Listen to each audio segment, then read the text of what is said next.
പ്രേക്ഷകർക്കേറെ സുപരിചിതരായ താരജോഡികളായിരുന്നു ജിഷിനും വരദയും.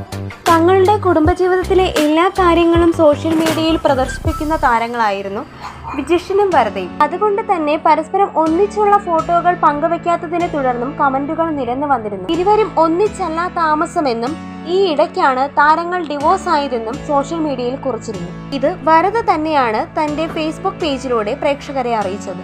ഇരുവർക്കും ഒരു മകനാണുള്ളത്. മകൻ ഇപ്പോൾ വരദയുടെ കൂടെയാണ്. ഇപ്പോഴിതാ ജിഷിൻ തന്റെ പുതിയ കാമുകിയെ വെളിപ്പെടുത്തിയിരിക്കുകയാണ്, അമയ നായർ. ഇരുവരും തമ്മിൽ പ്രണയത്തിലാണോ എന്നും അമയോട് ചോദിച്ചപ്പോൾ അമയ ഇങ്ങനെയായിരുന്നു പറഞ്ഞിരുന്നത്. അതൊന്നും ഇപ്പോൾ പറയാൻ പറ്റില്ലെന്നും അതൊക്കെ മുന്നോട്ട് പോകുമ്പോൾ വെളിപ്പെടുത്താമെന്നുമായിരുന്നു താരം പറഞ്ഞത്. എന്നാൽ ഇപ്പോൾ വാലന്റൈൻസ് ഡേ സ്പെഷ്യലായി ഇരുവരും തന്റെ ഫേസ്ബുക്ക് പേജിൽ കുറിച്ചിരിക്കുകയാണ് തങ്ങൾ എൻഗേജ്ഡ് ആണെന്നും വി ആർ ഹാപ്പിലി എൻഗേജ്ഡ് എന്നാണ് ജിഷിനും അമയയും കുറിച്ചിരിക്കുന്നത്. വരദയുമായി വേർപിരിഞ്ഞെങ്കിലും വരദയെക്കുറിച്ചുള്ള കമന്റുകൾ ജിഷിന്റെ കമന്റ് ബോക്സിൽ കാണാം. വളരെ രഹസ്യമായി കൊണ്ടു നടന്ന കാര്യമാണ് ഇരുവരും വാലന്റൈൻസ് ഡേയിൽ പങ്കുവച്ചിരിക്കുന്നത്. ജിഷിന്റെ വൃത്തികേടെല്ലാം തനിക്ക് അറിയാമെന്നും ജിഷിന്റെ പോരായ്മകൾ താൻ മനസ്സിലാക്കുന്നു എന്നും അമയ പറഞ്ഞിട്ടുണ്ട്. സീരിയലുകളെ വിറപ്പിക്കുന്ന വില്ലനും വില്ലത്തിയും ഒന്നിക്കുകയാണ്. എന്തായാലും ഇരുവർക്കും ആശംസകൾ നേർന്നുകൊണ്ടും വരദ എത്തുമെന്നാണ് പ്രേക്ഷകരുടെ പ്രതീക്ഷ.